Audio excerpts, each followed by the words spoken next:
Yes. Hello, hello. Good evening, good afternoon, good morning from wherever you are watching in the world. My name is Alexander Booth. I am the head program instructor and head facilitator for the IBM Data Analytics Bootcamp. This is the April 2026 cohort, and specifically, this is our week 4 lecture, which is coming at a weird time because I think in reality we are wrapping up week 8 this week. But I promised you that I would back record some of the missed lectures that you all endured. Just for a little bit of history, I ended up joining in week 6 of the boot camp, so I took over for another instructor who unfortunately had to step away for medical and family emergency reasons. So that just did mean that was a couple of weeks in that interim that there was no official lecture recorded. So just to make sure you have everything that you need to wrap up the boot camp over the next couple of weeks, I will go back and I think I already did week 5 a few weeks ago. I will rock week 4 out today and we'll leave it up to fate on if I end up having time to do week 3 or any of the other ones. Yeah, week 4, I feel like this is an important week and definitely worth having a lecture on, even if it is just for 45 minutes or an hour or so here together. This is where we started moving into real data analytics with automations and writing code and all that jazz. So this is actually our intro to computer science week.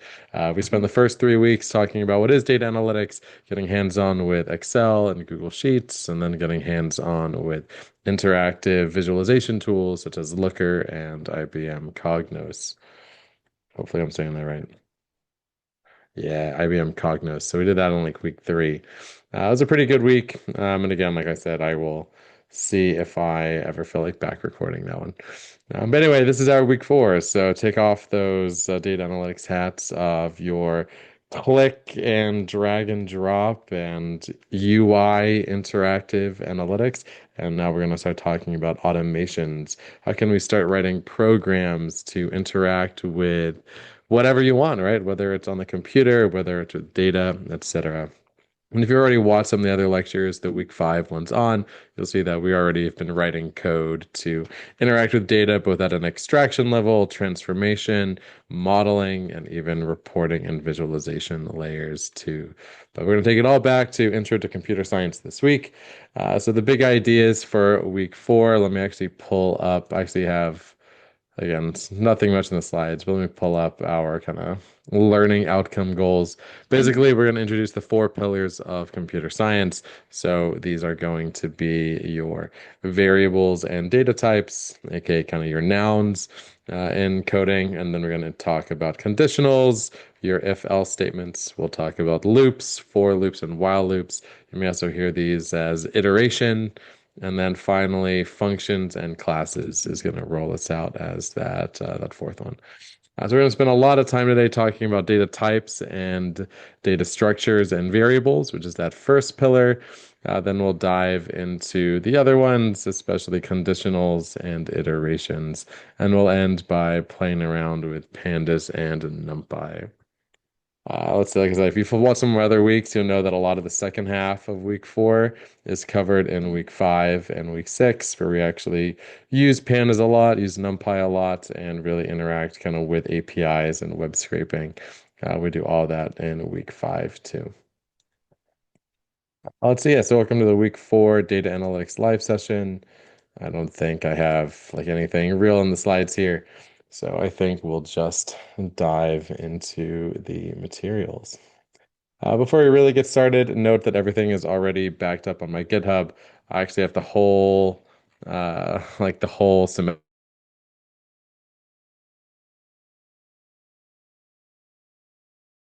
camp, and you are following along and running the notebooks. If you run into issues, you can always check my local backups. And then I will do some live coding here during this lecture. So everything that I do today will be backed up in this live session folder at the end. And then, as always, I always prepare big ideas, lecture notes, things like that.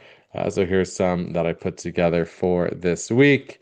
And this is also already backed up in my GitHub. Feel free to also read my README, which also kind of covers everything that we're going to talk about this week.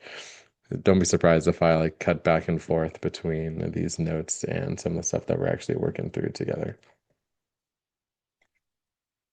Yeah, we made a list too of which notebooks I want to run. There's a lot of notebooks this week, so we want to make sure that we cover only the ones necessary at types, lists, dictionaries, conditionals, and loops. All right, so let's get moving and grooving here. In the week four, this is kind of the IBM campus here that we're playing around with. So let's just move on into kind of the first media set. Again, this is where we're going to be talking a lot about Python, introduction to Python, as well as more conceptual ideas around, again, these four pillars of computer science. And that's a good way that I want to frame it. I want you to think about this as transcending just Python.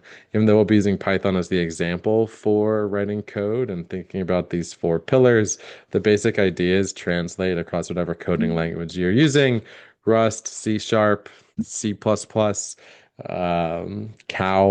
I don't know, JavaScript, any of them, right? They all do these exact same type of concepts. So should be a good time here. So we're going to start with kind of what makes Python great. Python is a general purpose coding language, which means it allows us to do a lot of different things. Basically, we can do data engineering, data analytics, machine learning, data science, or even just move files around your laptop. There's a lot of really great things that Python is able to do. We definitely don't have time to watch all these videos, so definitely watch them on your own time. When we write code, we do it in something known as an IDE. What does IDE stand for? Integrated Development Environment. I was thinking like individual development experience, which is not right. Integrated Development Environment. So an IDE is just where we write the code, which again we can then run on the computer or virtual machine. So for Python, a very popular IDE is known as Jupyter, Jupyter Notebooks, Jupyter Lab. That is kind of where you can write Python code in a way that is executable. We'll skip over the very first one, but again, like I said, if you want to look at all the notebooks that we have in the module, you can always follow along in my GitHub. So, for example, the very first notebook here is actually going to be right here, getting started with Python. And it's a pretty simplistic hello world kind of notebook. So that's kind of why I skip over it in a lecture. But yeah, let's keep going because we're going to get to the first notebook that I want to cover here, which is going to be on data types. All right. So this is where we kind of get into what the first of our pillars here. So I group a lot in this first pillar. Now, sometimes you may just hear it called variables, but I call like data types, variables, and data structures because they all kind of go hand in hand, right? So a data type is just the object kind of definition of what the underlying data is stored as, right? Am I storing this as a number? Am I storing this as text? Am I storing this as a date time, right? All of those different, I guess, like types, adjectives, I guess, exist as specific definitions within the Python coding language. And if Python knows that I'm an integer, I'm able to do different things, right? So an example is adding, right? If I use a plus sign and I know that I have two integers, then I'm obviously just going to add them together. But if I have two text objects, like a sentence A and sentence B, then a plus sign, Python knows, hey, these are texts. So instead of trying to sum them like a number, let's just crush them together. Let's concatenate them. Let's create one big string with two sentences in it, right? So by knowing different data types, we get different functionality in the program executions. And then obviously variables are going to be definitions, human readable kind of descriptions of the underlying data object. And of course, every variable must have a data type. And then when we store multiple objects together, then we become a structure, right? I can have a list of numbers, a list of text. And of course, that can also be a list of variables, or the list itself can be a variable. So that's kind of why I tie everything up together in terms of just kind of your nouns, basically. What is the program going to be doing to objects, and what is the program going to be creating to have kind of work done to and for, right? So let's actually work through our first notebook here. This is going to be an introduction to data types. And it's a good kind of hello world for me into Python here. So let's clear all outputs of my notebook. Where are we going? And let's get to work here. So like we said, Python is an object-oriented language, and therefore these objects can have different types, such as numbers. I said text. In coding, text is known as strings, and similarly, decimals are known as floats or doubles, or even decimal. I've seen all three be used as a data type. And we'll talk about some other examples here. So here we go. We have the number 11. And guess what? When we write this in code, it gets registered as an integer. When we include a decimal, so we have 2.14 here, this is going to be registered as a float. And here's a string, hello Python 101. Maybe another one that says hello Karen's pet Python. And if we wrap that inside of this type function, you'll get that this is a string. Cool. Let's see. Like we said, we can get just the type of integer, float, and string here. And when we do 12.0, that is going to be brought back as a float, even if it just has a decimal in it. Uh, it's still going to be, even if it's a point zero, it'll still be read in as a decimal. This allows us to add like decimals to integers. The integers get implicitly converted into decimals. Integers are any counting number, so you'll see this goes from negative infinity to positive infinity. You can have negative 1,627. That is still an integer. Zero is also an integer, but 0.0 is not. So let's see if I do type of 0.0. That is still a float because it includes a decimal number. Floats represent our real numbers. They're going to be numbers with decimals, essentially. So like I said above, 1.0 comes back as a float, 0.5 is a float, and same as 0.56. One thing to note with floats is that they technically do have a maximum number of digits. So if you want to store a decimal longer than like 15 decimal places, you would need to use a decimal or double type as well. Or real. It's dumb. REAL. It is like a data type. I think it's in is it in SQL? Yeah, there you go. So you can do like long decimals with reals as well, or maybe not. Only 32 bits of memory.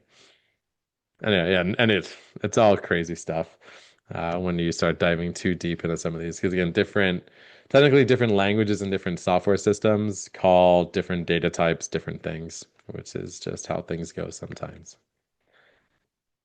Let's see, we can convert between data types as applicable. So, for example, we have the integer 2, which we are casting or converting to a decimal.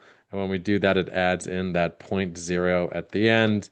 And we can confirm that after we have cast or converted to, the type of that new object is a decimal float. Note that when we convert an integer to a float, we don't change the value, we don't lose information, but that does not hold true going the other way. Going from 1.1 to an integer, we lose that decimal, obviously, and instead we just take the floor here at 1. Converting to and from strings is also pretty tricky. If your string is just the number, but with quotes around it, which sometimes happens. Sometimes you parse a Excel file or CSV and it's all read in as a string when it's obviously just a number. We can convert those pretty easily. But if you try to convert something that's definitely not a number, you're in for a bad time. And as we'll see here, that this actually throws an error. This does also work with decimals and floats as well. Know that for strings, yep, you can either use single quotes or double quotes, but you can't mix both. Typically in the real world, I see a lot of double quotes because people use like apostrophes and single ticks for things. So it makes more sense to just wrap everything in double quotes. If you want to convert to a string, that's super easy. Basically, anything can become a text. Anything can become string. So string of one becomes a one, and decimals can become strings really easily as well. So those are the big ones, integers, floats, and strings. Some more advanced or other data types that you'll see in the world include Booleans and date times as well. We'll start with Booleans here. Boolean can only be one of two values, true or false, zero or one, yes or no. Specifically, everything gets compiled down to a true or false bit in Python. So see here that true and false are both things. And the type of true and the type of false are both going to be Booleans. You know, these are going to be keywords because they turn green in the Jupyter IDE. So if you ever type something and it turns green, that means it's a keyword or a key phrase in Python, and you shouldn't try and use it as its own variable name. I will say I have done this. If you try and use like true equals like some like number or something as a variable, then you're gonna run into a bad time. So don't do that. And also like class, it turned green. So class, even if we haven't talked about it, it's a keyword in Python. So you should not use it as a variable name or anything. And I will also comment that out too. All right. Let's see. We can go back and forth between Booleans and integers, specifically 0 and 1. Those all convert really easily. 0 and 1 convert to true and false. You can even evaluate a condition. So we have an equality check. Does true equal 1? And this actually comes back as true. So it's kind of funny. If it's 1, then it's also true, right? At the end of the day, everything comes back as ones and zeros. So let's go to the exercises here. What's the data type of 6 divided by 2? No decimals. This should be 3, and the type of it should be 3, or should be an integer. Oh, just kidding. It's obviously a float because it can any division, yeah, I knew this. Any division is going to come back with a decimal because you're not guaranteed that it will be a simple division. So Python looks at this and it allocates it to a decimal because it's not guaranteed that it'll execute out to a flat integer. Notice here we have the double slash. The double slash means remainder. Remainders will always be integers. Oof, got that one right. And you'll see that 6 divided by 2. What's double slash mean? I thought it was remainder. Oh, floor division, I guess. Either way, it always result down to the nearest whole number. Maybe percent sign is remainder. That's modulo, right? Yeah, so that's gonna bring back the remainder. All right. That will also come back as a integer, which I guess I'll just prove here. Maybe it's a little bit of a bonus. So let's do 6 divided by 4. The remainder of that is 1 with the remainder of 2. So end up with 2 there. And like I mentioned, this will always be into the remainder is always going to be a whole number. So the result of a remainder operator will also always be an integer. Hello world is obviously a string. We also see that with the double quotes. Hello does not equal world. This should come back as false. This is an equality check, but their values are obviously completely different. 1 plus 1 is 2, but this is what I talked about earlier. Knowing that the data types are strings means we do the addition differently. We do concatenation here to make 11. I'll leave these last few as an exercise for the reader so we can get a move on and dive into some of the other notebooks. So let's save this and let's go back to our lecture. And then the next one that I want to dive into is going to be lists and dictionaries. So that should be fun. All right, let's keep working through our media sets here. Obviously, we kind of know our data types now. You get a little practice quiz. These practice quiz are important because these questions are going to be the same that you'll see at the end of unit quiz. And if you remember, the end of unit quizzes are the only things that are actually graded each week. So let's move into 4.2 here. This is where we're going to dive into expressions, variables, and string operators. Again, these notebooks are pretty interesting. I skip over them in my live session, but I'll show you expressions and variables when we get to it, just in my GitHub. Like we said, an expression and a variable, it's just kind of a human readable name that describes whatever the data object is. So in this case, we have a human readable name called my variable that is holding the value of 1. So the data type of this variable is going to be an integer because that matches the data type of the value that it holds in its memory. An expression is just going to be some kind of operation or change. We actually already did a few of them where we did some of that addition at the end of the last notebook. That is technically an expression, right? This notebook is pretty interesting. It goes by pretty quick. So, wow, addition, subtraction, multiplication, division, floor division, all that good stuff. PEMDAS, parentheses, exponents, multiplication, division, addition, subtraction. There we go. And then creating a few variables that we do down here at the end. And typically, it's bad practice just to name your variables X, Y, and Z. It is hoped that you would make your variable names readable and explicit so that other people looking at your program know exactly what your variables are and what they do. Same thing with strings. Again, we talked about how strings are essentially just text-based objects. Strings can get very complex very quickly, and there's a lot of things you can do with strings, like how do we slice, how do we combine, how do we manipulate them. So this is a good notebook that goes into some of the nuances with interacting with strings. I won't go too heavy into it because I do think it is a lot and the syntax can get kind of gnarly.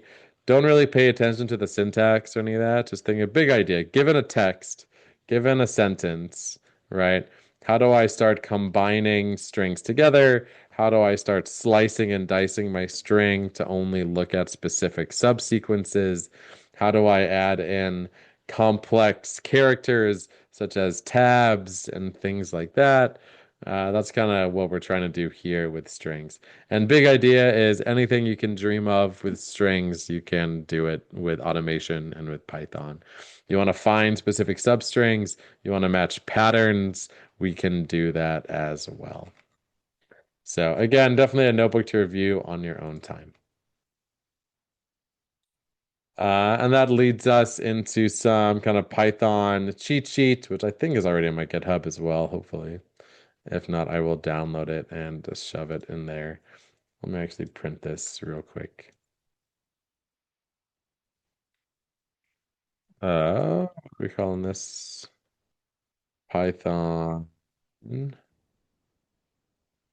cheat sheets. Cool. So I'll throw this into my GitHub as well. But again, it has some of that basic kind of understanding of things that we just discussed here. What's variable assignment? What's some things you can do with a string? How do you slice and dice strings? How do you do your basic manipulation and algebra with numeric variables, things like that? All right, and that takes us to our discussion for the week, which we will kind of skip over here as well because I think everybody that was going to interact with the forum probably already has. So, yeah, I'm going to post this lecture into the lounge section. You'll see that we do have two discussion forums this week. If you want to dive into kind of conversations about like what you've been doing with Python, how it feels to be automating things, that's 4.3. And then the other discussion post is 4.12. When we get deep into it, that's going to be on the data manipulation and kind of programming side of things over there. All right, so let's keep moving on here. Data structures.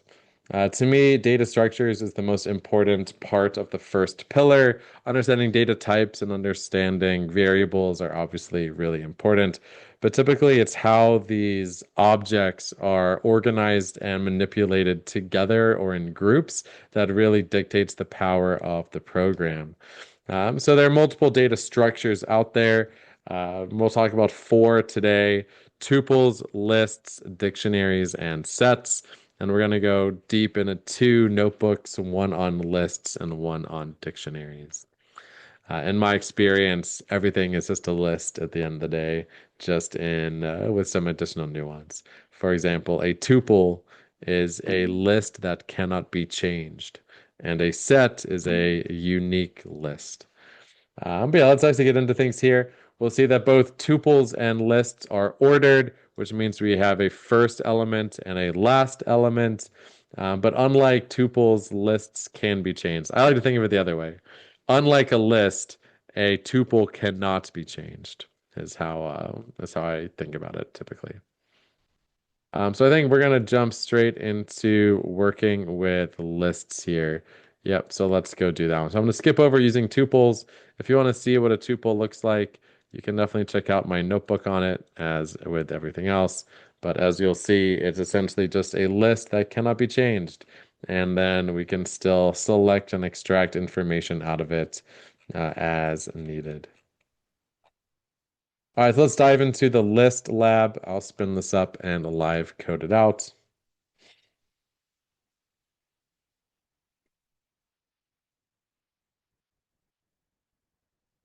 All right, here we are.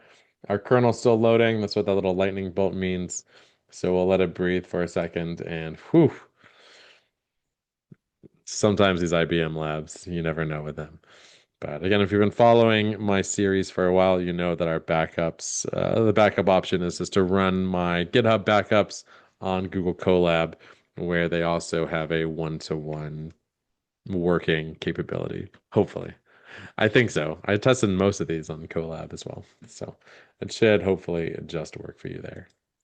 All right, let's get into it. Let's clear outputs and start running through the notebook. All right, so what is a list? Again, a list is just a sequence of objects inside of it. And unlike other languages, a Python list can contain multiple data types. So if you're familiar with Excel and you're writing macros, you may have like been constricted or constrained by the fact that a list in a macro can only contain like one specific data type. Like I have a list of integers or I have a list of strings. In Python, you can have a list of whatever you want because we'll figure it out when the program runs. Kind of the beauty with Python here. Other things to talk about with Python is that everything is indexed or starts counting at 0. So again, if you have familiarity with R as a programming or statistical language, R starts counting at 1. So that's really annoying in my opinion. Most languages start counting at 0. So the first item in the list is starting at index 0. And again, if you think about computers and binary bits of zeros and ones, you always start with a 0 and then a 1, and then like a 0 0, and then a 0 1, and then like a 1 1, right? Or a 1 0. So starting at 0 makes a lot of sense when thinking about it from computer bits and bobs, right? So here's a list, and like I said, a Python list contains a whole lot of whatever data types you want. So we have a string, a decimal or a float, and an integer. And we'll see that they are at position 0, position 1, and position 2. So that is known as an index. So again, let's run the code here, and we'll see that the type of this variable L is a list, and we can extract elements from it. Again, I would never really use negative backwards counting here, but you'll see that index 0, index 1, and index 2 should return the 3 items. Essentially, the negative ones is like if you're counting backwards. So if this is 0, -1, it's almost like not Pac-Man, but there's like the worm game, whatever, where you go off to the left, you pop back out on the right. Same idea. If I go to -1, I actually go to the end of the list. -2 to 7, and then -3 is the bodyguard here as well. All right. A list can also contain other data structures. So we'll see that we have another list and another tuple at indexes 4, 0, 1, 2, at indexes 3 and 4, respectively.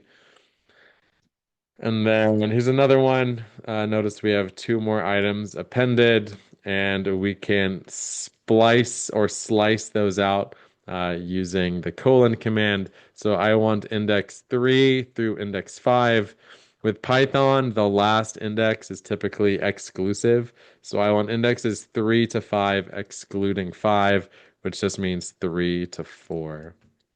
Fun fact, you can also shortcut this by saying uh, 3 : because we're going to the end of the list. So if you don't specify an end index, it'll take you to the end. Don't worry about memorizing syntax. I'm showing shortcuts and stuff. I'm like, yeah, don't even worry about this. Big ideas. A list contains stuff in it. And when we write a program, we can automate extracting specific slices and indexes out of that list to do additional work with, right? Like a very common thing is an iteration. For each item in this list, do something to that item. So that uses a combination of iterations, data structures, and indexing to be able to do something fairly simple. We'll breeze through these other list functions, extend, append, right? They're all ways of adding items to the end of a list. And like I mentioned, lists are mutable. That means we can change them. We can change the content, we can change the values. So here we are interacting and we're changing the first index, the first item from disco to hard rock. And we can see that before, here's what our list looked like, and now here's what it looked afterwards. If I tried to do that with a tuple, it would not work. A tuple is immutable. And I guess just to prove that, I'm going to make these tuples. Again, I usually write out the whole word just to make it clear. And then I want to change the first one to hard rock. This should throw an error. Yay, I think. It did throw an error, but it wasn't the right one. There we go. Tuple object does not support assignment, so this means we cannot change or alter anything inside the tuple itself. All right. Note that we should be able to remove things. So I'm using the delete operator here to delete disco out of the list. And then just like with anything else, we can do some string work as well as some replication. Note there's a little bit of weirdness that happens with Python in terms of how it clones things. Essentially, it's going to use the same memory slot. If I do this, so A equals this list and then B equals A, it's going to use the same memory slot in the back end so that B and A are pointing to the same thing at the end of the day. But there's ways to do deep copies. So here's like an example of this, right? Um, I'm going to change A to be banana, and you'll notice that B also updated because A and B are pointing to the same place in the memory of the program. So this is the difference between what we call like a shallow clone and a deep clone. A deep clone is not just going to be a pointer to the same spot in memory. It's going to actually duplicate and replicate the values to a new memory slot. So here's we're actually going to be doing a deep clone. And again, to prove this, we're interacting with the A list here, but because we deep cloned it and created its own object, we are no longer affecting it because it's on a different memory slot. We'll run through a couple of different, I guess, cells here because we're going to create a new list, right? And we can get the length of the list. It should have 4 elements in it, even though one of those elements is another sub list. Only the data structure is counted as a child, not the children within it, right? Let's see. Index 1 is going to be hello. We start counting at 0. And then the type of hello is a string. And then let's bring back some slicing and dicing here. So that's kind of what we do here. Notice we cannot bring back 4 because 4 does not exist. 0, 1, 2, 3. We have 4 elements, which means we go up to index 4, or we go up to index 3. I'm not gonna bother working on concatenation here. I mean, whatever, we'll add it in. So again, this goes back to that idea of knowing what my data is that allows me to do differences with kind of my addition or plus signs. And I'll leave these last tasks and exercise for the reader because I have a lot to get through, and that's already been like almost 30 minutes. All right, good stuff. Like I said, other things where we will cover all 4 data structures here. You'll notice in the next one we do sets. So tuples, we all know what a list is now. Tuples is a list that cannot be changed, and a set is a unique list. All the values inside of the list must be, inside of the sets must be unique in terms of the entire data structure. So you'll see here that if I declare this list as a set, it's going to drop the duplicate rock values. We see rock showing up 3 times. So all of those get consolidated into just the first appearance of it. Also, sets are not ordered, which are kind of fun. Which means like you can't always guarantee to get the first thing out of it. It's kind of dumb, but that is what it is. All right, that's enough yapping about sets. Let's actually get to it as part of the media sets. All right.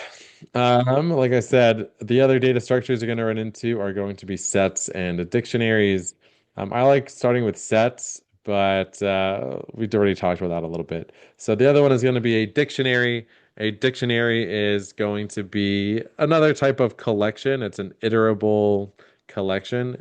It's not really a list. So with a list, right, the values are always determined by an index. With dictionaries, the values are located by a key that a developer created key, right? So instead of saying zero, index zero is 1992 or 1982, I'm saying thriller, which is going to be the object that I'm looking at, is going to be the key to hold the value of 1992, which sounds kind of funky, but it'll make more sense when we start working through the lab. Essentially, we want to tie some kind of relationship together between a like category, a key, a string-based text that's unique, and then it's kind of like a label, right? So yeah, that's a better one to do. It's like a label and a value, right? I'm labeling this 1992 with the label thriller, right? Or typically it'd be like release year or something. But yeah, let's dive into the notebook. Let's clear outputs and start running. Looks like we're connected here.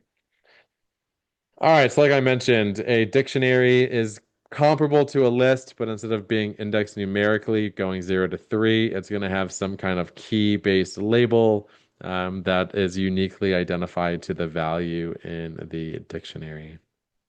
So here's a very common one. We have this first item. Key 1 is 1, key 2 is 2, key 3 is this list, key 4 is a tuple, key 5 is a tuple, which you don't usually see very often. And then here's another tuple. Usually your keys are strings, so they're going a little bit crazy here, but that is what it is. And then instead of saying, hey, I want to find the first item in the list, you say, hey, I want to find the value corresponding to the label of key 1. And that brings back 1. So again, this is almost like a real dictionary, right? Where you want to know the definition of a word, so you have to find the word in the dictionary, and then the value of it is the definition. Exact same kind of context here. Don't get caught off by this tuple thing. Basically, the key of a dictionary has to be immutable, like not changing, right? And so a tuple obviously cannot be changed, but you typically just see text to use as a key. So here we go. We have a dictionary of albums with their release years. So we see the key Thriller is 1982, Back in Black is 1980, Dark Side of the Moon 1973, etc. And so now we can extract the values by calling the specific key. So I want to look up in my dictionary the release year of Thriller. So I open up my giant book, go to the T section, find Thriller, and then I should see the release year value. Similar idea here. I'm going to open up my dictionary, find the word Thriller, and then grab the definition or the value, which should be 1982. Same thing for some of these other albums as well. Then there's some other dictionary functions that just exist. We can get all keys in the dictionary, which is useful to know what's what. We can technically get all the values as well, but this is a little bit more irrelevant if we don't know their corresponding keys. And then one that I use all the time, dot items, brings back every key and value pair in the dictionary. We can, just like any other list, We can add, delete, append, whatever you want to do. So here we're adding a new key value pair, graduation with a value of 2007. Then we can delete stuff and we can verify if things exist. And there we go. All right, so let's actually work through a few of these. I guess I skipped over them in one of my last ones. So let's just do some of these live. Why not? In the dictionary soundtrack dic, what are the keys? I'm just going to call dot keys, which should bring them all back. The Bodyguard and Saturday Night Fever. We can also grab the values in the exact same way. Let's go ahead and create this dictionary. And then use the dictionary to find the total sales of Thriller. Same idea. I'm going to open up my dictionary, turn it over to the T section, and grab the value, which is 65. And then, like everything else, we can do our dot keys and our dot values. And then I'll leave the scenario as an exercise for the reader, so you can do this one on your own time. All right, good stuff here. And again, even though I say that, if you go to my GitHub and you go to the dictionaries, and again, I run all these before the week. So if you go all the way down, I actually did do all of them for you. So you're not totally stuck in on your own. I just only have a finite amount of time to record, and it took me probably a couple of hours to go through every single notebook. And who has that kind of time when we only have 60 minutes to hopefully get a lecture across to you? All right, we're killing it. So that's all of pillar one. Congrats. You know, your first pillar of computer science, interacting and declaring kind of nouns in programs. So your data types, your variables, and your data structures. Know that every programming language out there will have some assortment of data types, variables, and data structures, even if it's a little bit different from language to language. For example, we already talked about real being a data type in SQL and stuff, but not in Python. And also, dictionaries are a thing in Python, but sometimes they're called named lists in other languages. Sometimes other languages don't even have dictionaries. So they are what they are. But every language will have some type of a data structure or some type of a list, some type of some label or something as well that you can add to it. So try and extract these big ideas away from just Python into more general coding and best practices. All right.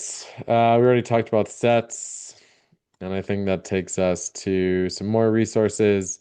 Let's see, we got another cheat sheet here. So let's actually save this off as well. Sorry for not printing these off earlier.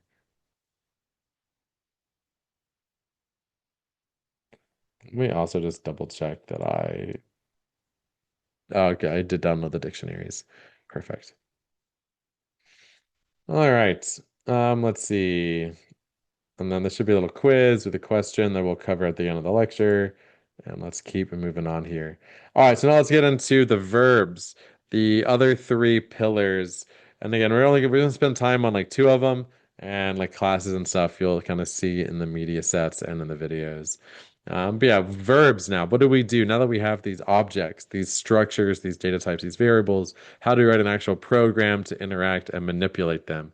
This is where conditionals or branching, as well as iterations or loops come into play, right?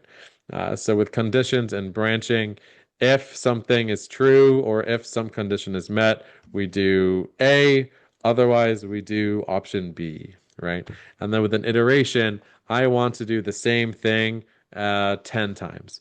Or for everything in my list, I want to do an action to it, right? I'm going to be iterating, I'm going to be looping through some assortment of things and doing things a set number of times.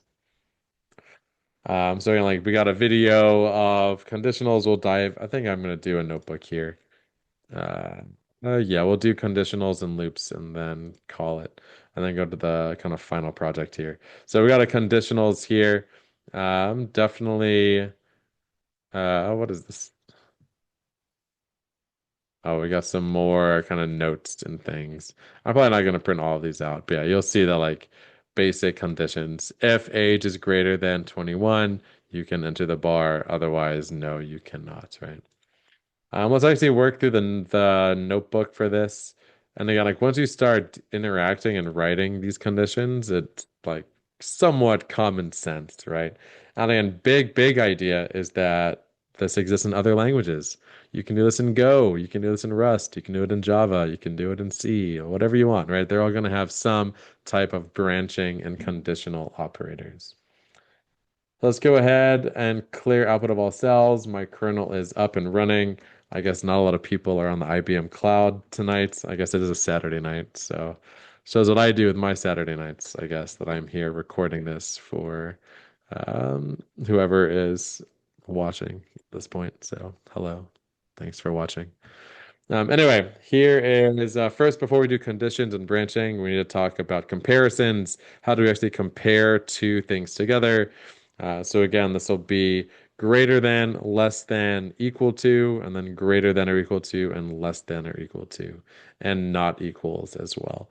And again, syntax changes depending on your programming language.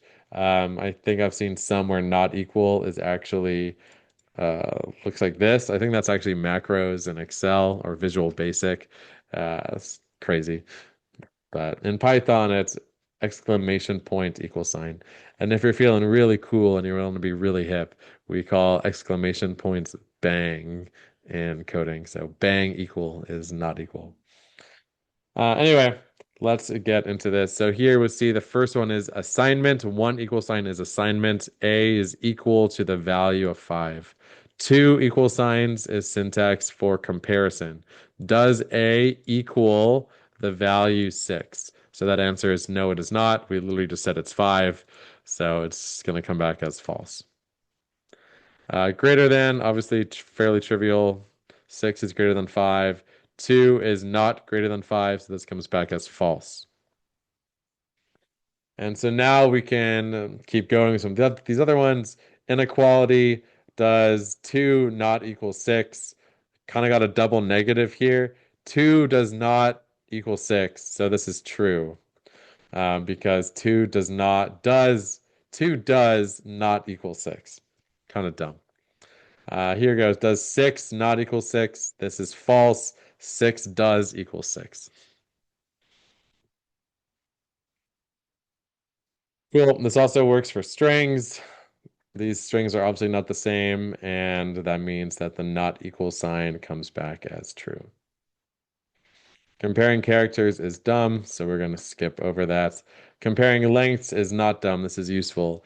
Is this string longer or shorter than this other one? In this case, is this one longer than this one? And that is true. They are longer. And now with these comparisons, we can now start writing them into branches or conditionals. So here's an example. If age is greater than 18, we're going to print the phrase you can enter. And then at the end, no matter what, we'll print move on. So when we run this first, 19 is greater than 18, so both print statements hit. And if I uncomment the second one, 18 is not greater than 18, so this fails and we only hit the print move on. Kind of interesting. Same idea here, just with different print statements. Notice we have an else, which means that if the first one fails, then we always hit the second one. So in this case, age equals 18, we fail the first one. We cannot enter, but we do hit the else branch, and that means we can print go see Meatloaf and then RIP and then move on. So here we go. We print go see Meatloaf with 18. If I switch this to 19, then we print you can enter because 19 is greater than 18. This hits, which means we don't get to the rest of the block. We only go with the first match. So we print this first one and then we print this because it's outside the clause, right? You'll hear this called like a conditional block or a conditional clause, right? Same thing with a loop when we get there. You have your loop clause or your loop block because this exists outside of the paragraph, outside of the block, it'll be hit just as its own part of the program. Here's a more complicated one where we are stringing multiple conditionals together in one block or in one clause. Age equals 18. If we're greater than 18, we print you can enter. Else if, that's what ELIF stands for, else if age equals 18, we're going to print go see Pink Floyd. Otherwise, we print go see Meatloaf. So, a quick exercise for the reader. What is this going to show? Age is 18. 18 equals 18. So, we're going to hit go see Pink Floyd. So I got another thought exercise here. What should the value of age be to hit meatloaf? And the answer to that is something less than 18, so 17 or 16, right? 17 is not greater than 18. It's also not equal to 18. So we hit the last clause in the block or the last sentence in the block and we print go see meatloaf. Here's another one. If album year is greater than 1980, we're going to classify it as the 80s or something. So here we are just 1970, which means we skip it. But if album year is 1983, it hits.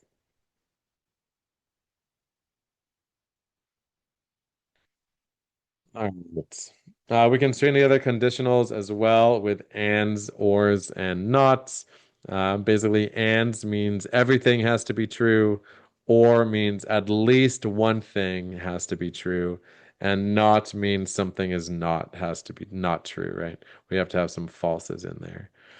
Usually, I don't see a lot of nots, mostly just ands and ors. So here's an and, which means that both conditions need to be true. And in this case, 1980 is greater than 1979 and less than 1990. So this hits, and we should get both album year is between as well as do stuff. And that is in fact the case. With an or, only one of them has to be true. So in this case, 1990 is not less than 1980, but it is greater than 89. So we do hit this first one. Album was not made in the 80s. Cool. And that takes us to the conditionals here. Let's see here. Let's see if let's do a quick one. Write a program to check if Lionel Messi has more than 10 achievements. I'm just gonna like rip and run one of these solutions. So here, if achievements is greater than 10, we get this custom string. Otherwise, we get this one. So in this case, 7 is less than 10. So we're going to print the second one. Messi does not have more than 10 achievements. Uh, let's see. I will do the second one as well because I think this is good as well. This is going to use an or. Let's see. If I belong to tennis or have 20 achievements, then we hit true. So in this case, both of these are going to be true for Roger Federer here.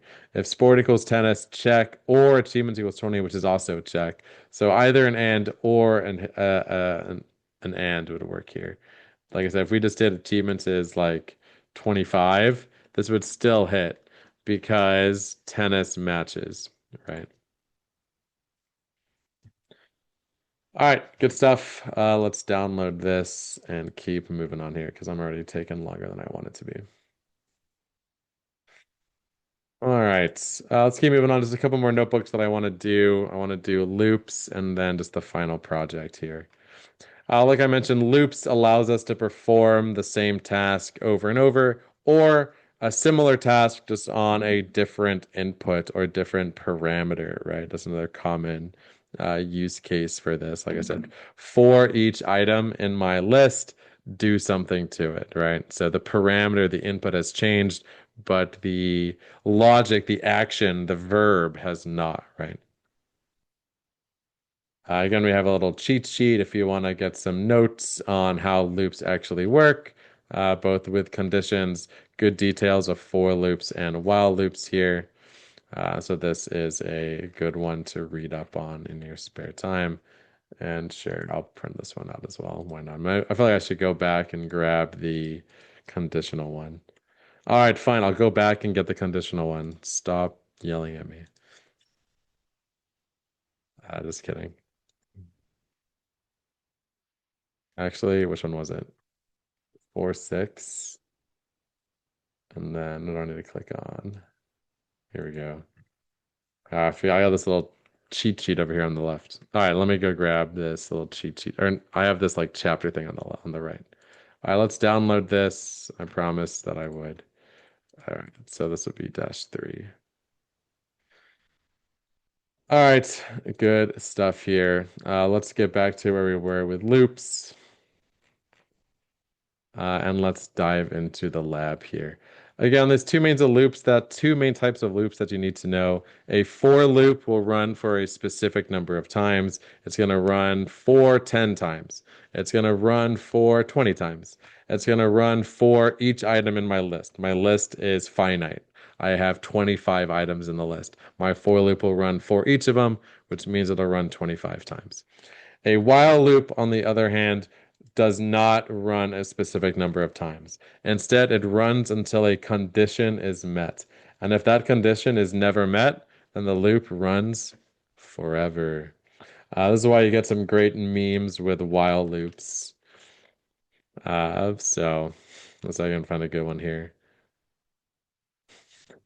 While loops be like shoot first, ask questions later. That's all forget. Uh, when you forget to write an exit condition for your while loop, this little maneuver is going to cost us 51 years. Yep, your thing's just going to run forever. Let's see. Some other ones is like, wow. Oh yeah, you can't just, this is probably a good one. You can't just print infinite money while true print money. There you go. You got, because this runs forever, right? True will never be false. So this will run forever because there's no condition that will ever break, right?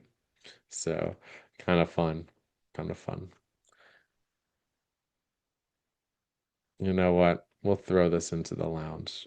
I know I'm wasting time, and we don't have time to waste here, but it's kind of a funny meme, you gotta admit. I'll see if anybody even knows that it's here. Oh yeah, here we go.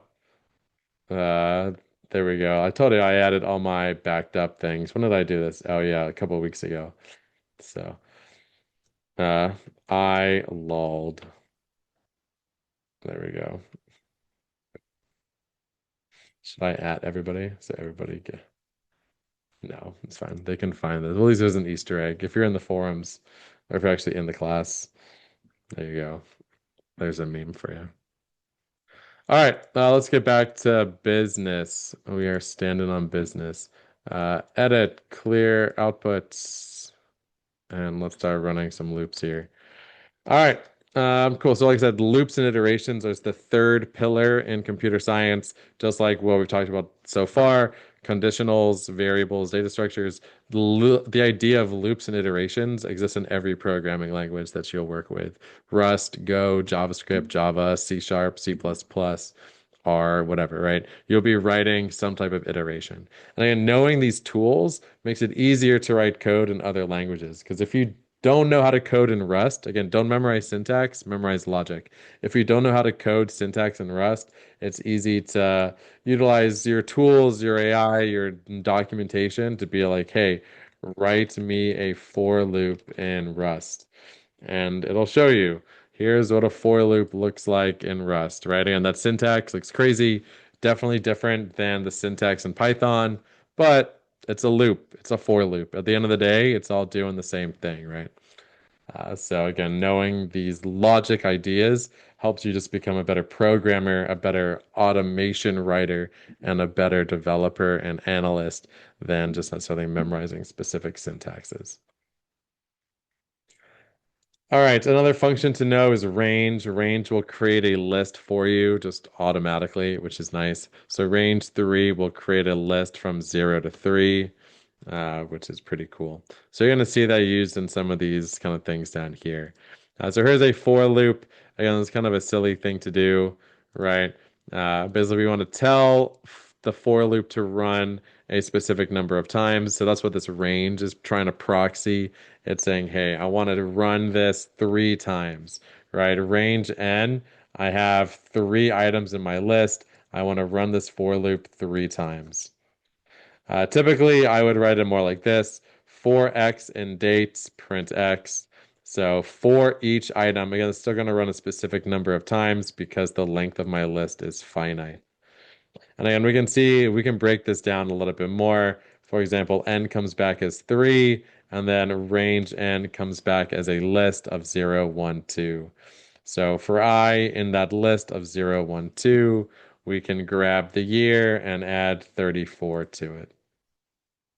And this does the exact kind of same thing.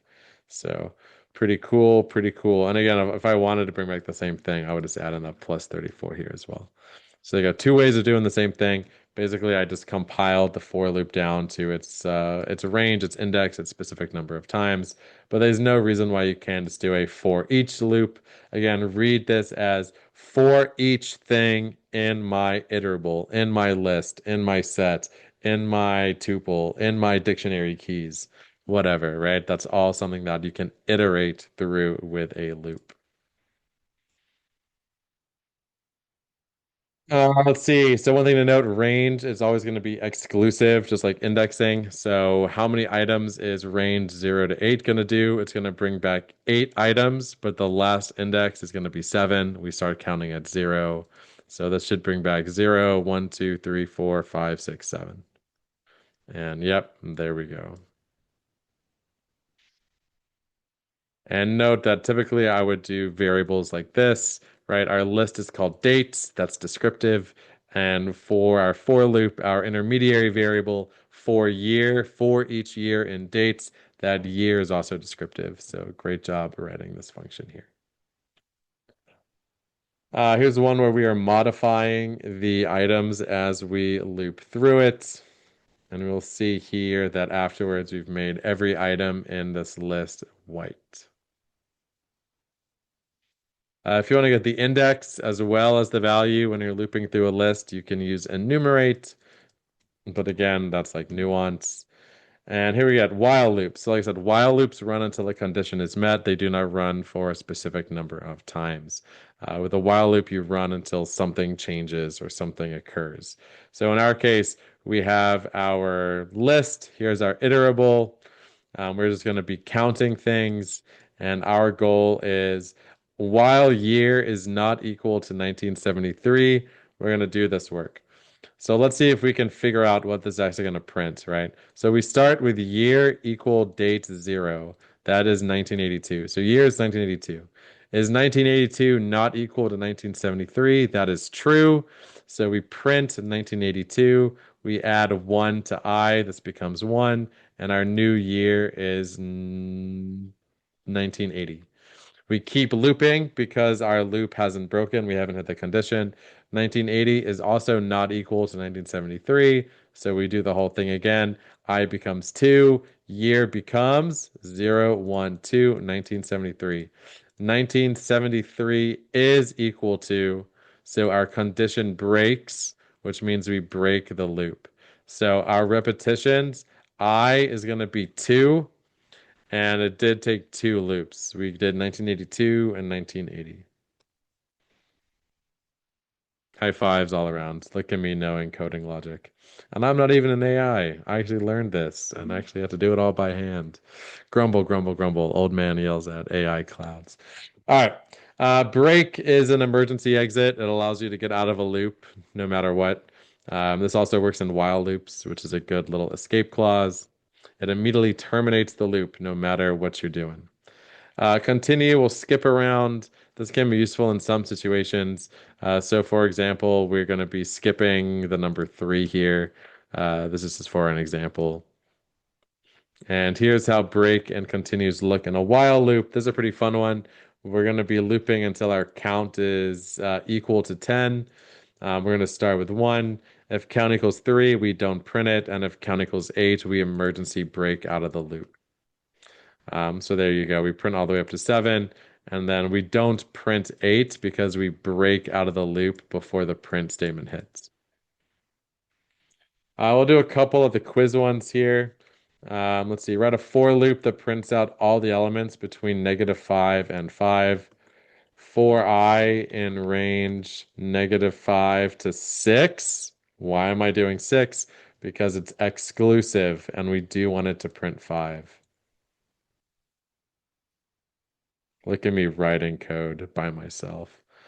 Cool. There we go. Print the elements of the following list. Genres equals whatever this is. And then for genre and genres, print X. They are print genre, my bad. And that prints out our list. While loop. Write a while loop to display the value of ratings. If the score is less than 6, exit the loop.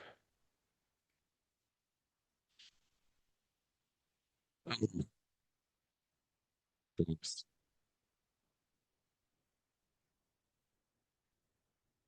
It copies the string orange to a new list. All right. Again, this is dumb. I would just use a for loop for each of these. Mostly because like playlist ratings is a finite amount, and same as this one. So we don't need a while loop for either of these. But yeah, I don't think these are good while loop examples. So I guess I'll leave these as an exercise for the reader to finish up. All right, we're almost done. I know we're on the home stretch here. There's been a longer lecture than I wanted it to be too. But it's a pivotal one. Like I said, you got to understand these four principles of computer science. So let's talk about that fourth pillar of computer science before we move into the last notebook that I want to cover here. So the last building block of computer science is functions slash classes, which essentially is reusability, right? This idea of modular object-oriented programming. Basically, how can we encapsulate a specific logic set and then use that in other parts of the program or in even other programs altogether, right? So let's say that, I don't know, this is a pretty dumb one, but let's say you want to multiply two things together. We can save that off as a function, and then now I can load and use this function in other areas of the program. And this is helpful because it encapsulates all the logic on how to multiply things together in one place so that all parts of my systems are referencing the same single source of truth. I'm going to download the cheat sheet readings here. Again, I highly recommend kind of reading over it. Let's see if I can see a good one. That's like a good use case for functions. I guess this one's fine. So here's our function. It's called greet. It's always going to return a new string, hello, and that input name. And so you'll see here that we are calling the function greet Alice. This will print hello Alice. But it also means in other programs we can use this function if I ever want the string like hello Alexander or something like that. Let me save this off as well. Awesome. And we're not going to do the lab here. I don't think I have time, but I have obviously already run it in my GitHub. I think this is in 4.6. Yeah, so if you want to see some examples of us playing around with functions here, this is a pretty long one, long notebook, but it's a good one to see some of that reusability. Classes are another way to both organize functions and variables in one reusable object too. So again, big ideas of why functions and why classes and why this is an entire building block of computer science. It's to minimize, I guess, redundancies, right?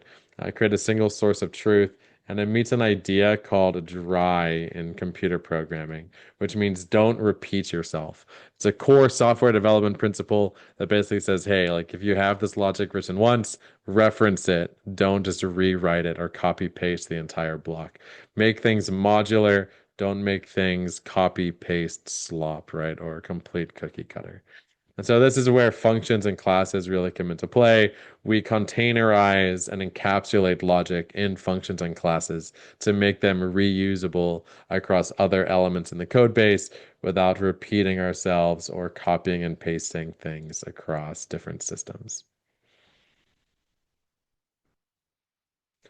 All right, good stuff. Good stuff. Oh my God, 940. Oh my God. Let's keep going on here. Exceptions. This is when things break. How do you make sure that you handle those errors gracefully and that you don't just break the program? Again, this is kind of not necessarily a core principle of computer programming, but still a good one to understand. How do you build resilient programs that don't just quit when they reach the like first error message, right? And sometimes you do want programs to fail, but most of the time you want to be resilient and flexible to failures in the program.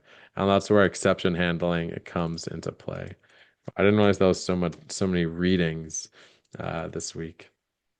Let's see other things here. Classes, like I said, allows you to store both variables or values as well as functions. And then more text analysis, string-based stuff. Again, not irrelevant, but more like optional, in my opinion, on like combining some of these big ideas together.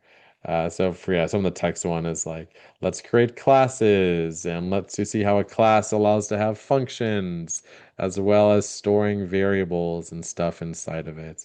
And now we can use these classes and functions to interact and to basically do work on text in a reusable best practice way. Definitely good to know, not critical to anything that you're going to be doing in the rest of the boot camp. And as long as you maintain and understand the big idea of don't repeat yourself, we should be fine.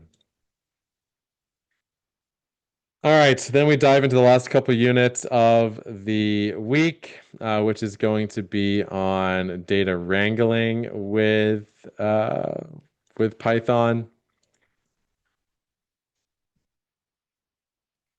And again, we'll skip over a couple of these notebooks just because we go deep into this in the week 5 lecture, which again is already up and posted if you haven't watched it yet, available on Zoom and YouTube.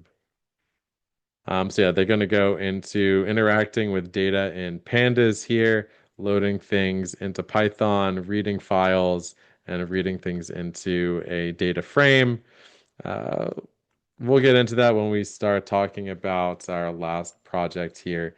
But essentially, a data frame is a Python specific kind of second tier data structure that's a combination of lists and dictionaries, but creates a data structure that's easy to analyze, that allows us to quickly do aggregations as well as filters, selecting and modifying that data inside of it.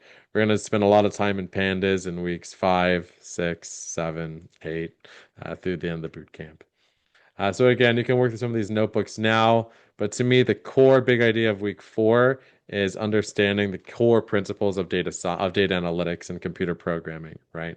If you already came into this week with knowledge of how to do computer programming, then the second half of week 4, the Python, the pandas, the data manipulation, that's where I recommend spending your time. But again, for most of my students, you come into week 4 not knowing much about computer programming at all. So definitely the first 6, 7 subunits within module 4 is where I would spend your time.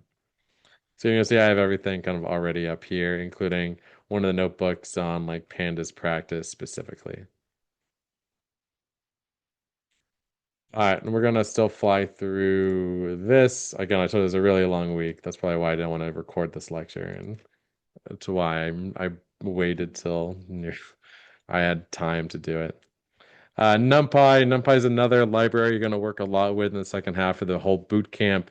Basically, it allows us to do matrix algebra, interact with matrices of numeric data.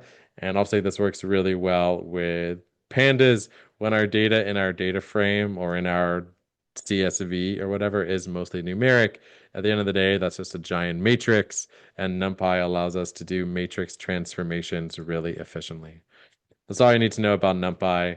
Even though there's more in the quiz, I'll show you how we can handle that when we get to it.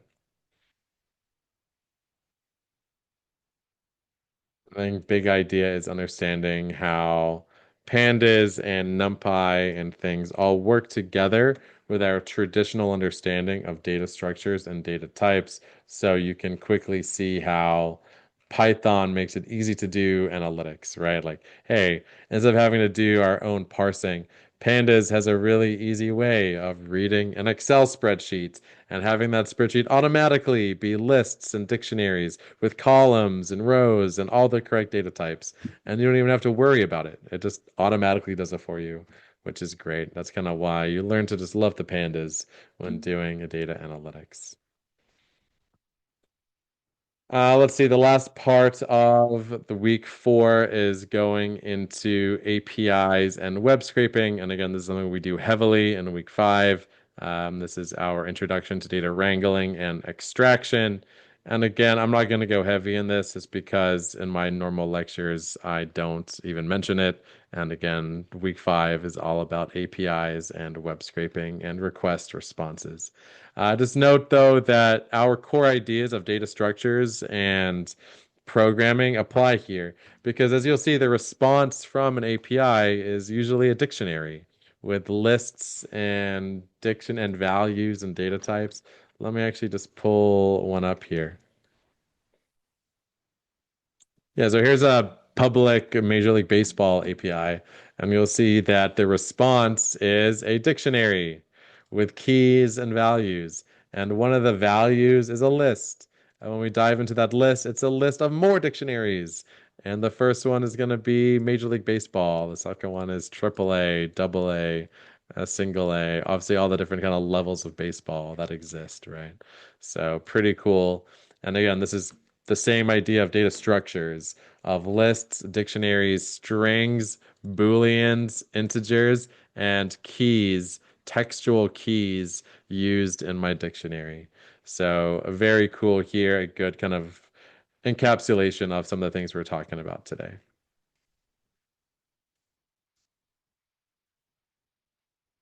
Again, you can watch all these videos if you want. Definitely work through the notebooks if you already have some familiarity with coding and want to get a leg up on where we're going in week 5 with data extraction. Same thing with the web scraping. All you need to know here is that when we scrape data from the internet, it comes back as an HTML page, and that HTML page is composed of tags. And when we scrape those tags, we are parsing the information out of those tags. Kind of like a dictionary key value pair, but way more finicky, and web scraping is annoying sometimes. So that's kind of why we use Beautiful Soup to do it for us. And again, I ran this notebook in my GitHub if you want to reference it, but to me, we go deeper in this in week 5. Same thing with the different file formats you may see data coming in as. We talked about CSV, we talked about Excel, JSON, right, for APIs, HTML for web pages. You may also see TSVs, tab separated values. You may also just see traditional databases like SQL databases as your file format. All right, the last lab that I'm going to do here. Oh my God, I guess I'll download these cheat sheets. Sorry, I'm already like, if I was doing this as a normal lecture, I'm already over time. Whoops.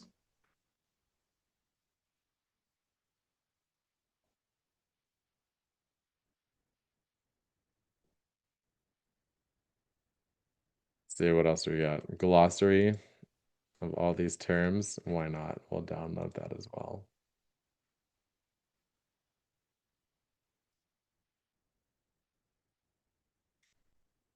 All right. Uh, and let's get to our keynote activity of the week. Oh, we were still have to do the quiz too. Oh my God. All right, let's just get after it. I'm probably just gonna run the whole notebook as is, top to bottom, without doing too much work. This has been the longest lecture of my life.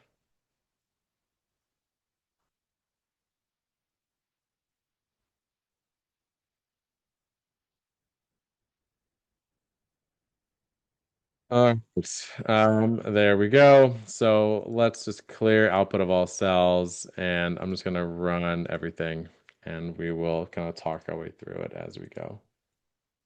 All right, so this should be running here as we go. Again, this is a good example of kind of putting these big ideas of the 4 pillars of computer programming to work and tying it into a scenario with data and data analytics. Again, don't worry too much about the data side. We'll get more into that in week 5. But we have this list of countries with GDP. We want to extract that data and then kind of do some cleaning with it and try and find some insights. So here's our list. This is a real one. If I pulled it up, you'll see that it'll look something like this Wikipedia page, multiple tables, multiple visualizations, and we want to extract the data from it. So here's things that we're going to be doing. This code may look pretty crazy, but let's actually parse it back down to what we're doing. First, we're extracting a data frame from our HTML web page. Notice we're calling index 2, which means table 3. We are pulling the third table out of the web page and saving it to a data frame. We are then going to clean up the columns, and we're then going to only select columns 0, 1, and 2. Here, 2 is inclusive.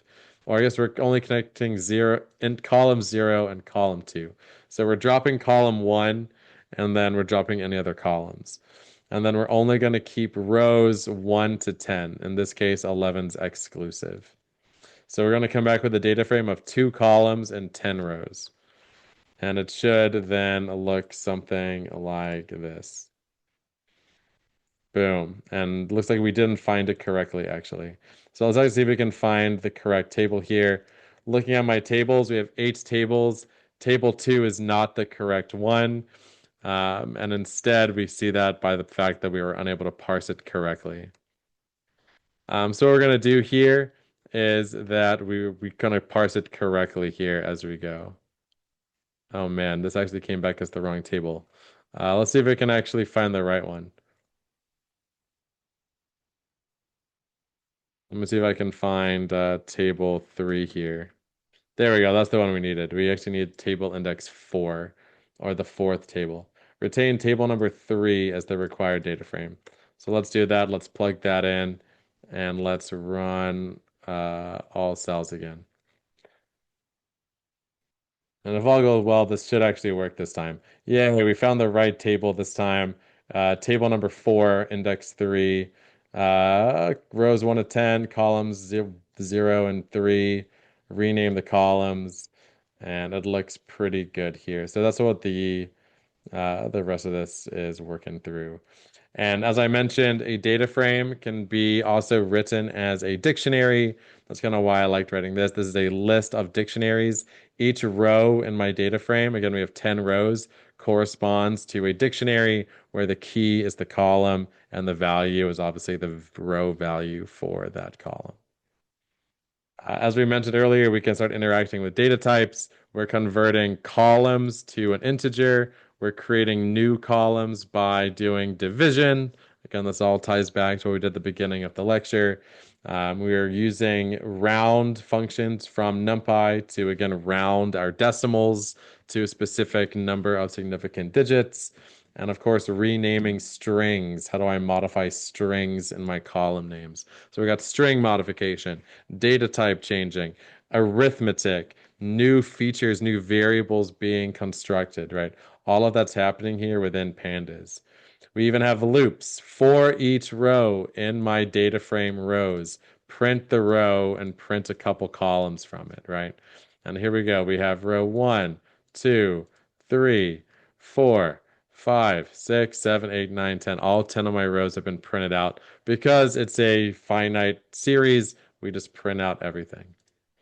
And again, looking at my .info, we have 10, and we see that we have floats for GDP. They're being stored as decimals, while my country is being stored as strings. And then we can download them as CSVs. So that actually worked really well here, and a good little soft introduction to what interacting data with these 4 pillars and pandas and everything it looks like. All right, that's going to take us to the final discussion prompt and the quiz here. Let's actually go whiz through the quiz in 5 minutes or less and call this a lecture. All right, let's get to the quiz. Again, for the quiz, 20 questions. This won't take us too long, but I wanted to show that some of the questions actually expect you to run code. And to run that code, you can just do that in a notebook in the IBM environment or in Google Colab. Well, let's fly through these. What can be a positive or negative number, but no decimal point is an integer? Given the name Emily, which statement would bring back the index of 0? E, we want to bring back E, which is the beginning of the string. Which of these will generate an output of 0.5? 1 divided by 2 is a half. Dictionary items can be dictionary items. Oh, can be. Dictionary items can be numerous data types. A tuple is a collection that is ordered and unchangeable. Here's one. What is the output of this following code? Again, you could probably walk through this. X equals gone. That means we hit this else. We print stop. So we print stop and Mike, which is C. But we can test this. If I copy this code, and here I just created another notebook. Let me actually uh, just show you what this looks like. So if I add this in here and we run it,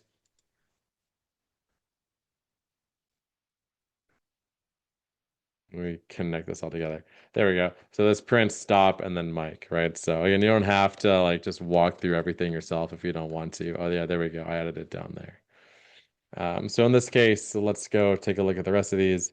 Which of the following is the value of x after the line of code? X is not greater than 5, so this is false. X equals false. And again, you could just test this if you really wanted to as well. There you go. X is false. What's the output of the following line of code? X equals 5, while x is less than 2, print x equals -1. So you're going to print 5, then 4, then 3, and then stop. So it should be C here. And again, you can verify it if you wanted to. What about this one? We're going to print the points of A and B. So this should say x equals A, y equals B. What's the output of this one? We're going to be printing our index. So we're going to be going 0, 1, 2, and then it's going to be double A, double B, double C. That's what 2 times a string does. So it should be A here. 0, double A, 1, double B, 2, double C. What's the output of this one? We're doing matrix multiplication. It looks like a bad time, but luckily we can just pop it into our notebook and run it, and we get 0 is the result of this one. How do you perform matrix multiplication? It literally just showed us np.ab. What's going to be the output of this variable? I think I dropped that in here. Out is going to be the NumPy array of just 1, comma 2. So let's grab that 1, comma 2. What about this one? We're going to dot product of these two matrices. Again, I just plopped that into my code here. Z is going to be 2, 2, 2, 2, which is pretty cool. Consider the following file. In this case, we're reading the text. What is file content going to be? I don't think I copied that over here, but we should be able to figure this out. We're going to be reading all these lines as one thing, so it should read the whole thing. So line 1, line 2, line 3. The Python library used to plot graphs is matplotlib. We'll get into that in week 7. What data structures do HTTP return? JSON, which is going to be a combination of lists and dictionaries. TD stands for table data or table cell data inside of a table. 3 parts of the response is going to be, oh God, I don't know. A maybe encoding body and cache? No way. Status line, header, and body.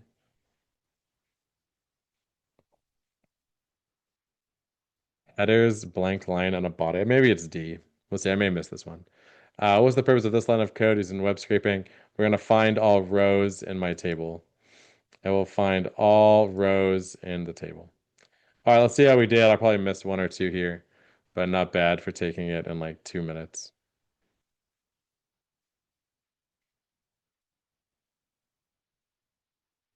Oh, we only missed 1. Look at that. Let's see which one we missed. I think it's the last one here. I was 19. I think, let's see, maybe we'll ask AI.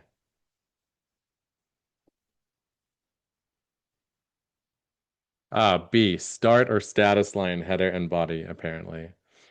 So that's what it is. Yeah, blank line is a delimiter, not another one. All right, whatever. So the correct answer to this answer is B, start or status line. All right, I think that's going to wrap us for this week. Again, I have my big ideas here. Mostly, I'm just going to scroll to the very bottom so we can wrap this lecture. Big idea here, everything kind of connects. Even though everything kind of seems like they're kind of random topics, it all kind of works from start to finish and progressing you through thinking like a computer programmer and then introducing how data analytics fits into those computer programming principles. How do we talk about understanding data types, understanding variables, declaring our nouns and our automations? How do we then start tying that into actions like iterations, conditionals, and branching? How do we not repeat ourselves by using functions and classes? How do we then have our inputs be real data sources from real data sets in the real world? How do we transform them with arithmetic and manipulation that actually mean something? Then how do we save those results back out to other files or other data systems? So this is the skeleton of modern data analytics. You're actually engineering data workflows, and this is what real data scientists and data analysts do in the real world. So stick with it. I know there's a lot of content this week.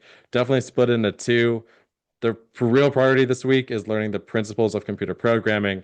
If you already have comfortability with that, you can focus on the second half of the week, which is kind of a preview to data processing with those principles in mind. And again, week 5 is heavy on that data processing. Everything we do in the second half of week 4, pandas, NumPy, web scraping, APIs, we only do that in week 5. So no need to feel like you're behind if you don't get to all those notebooks in the second half of the week. All right, thanks everybody. I know this is a long lecture, so appreciate everybody that stuck around. I will see you all in our next live session, the week 9 live session, which will be coming up here in just under a week or so.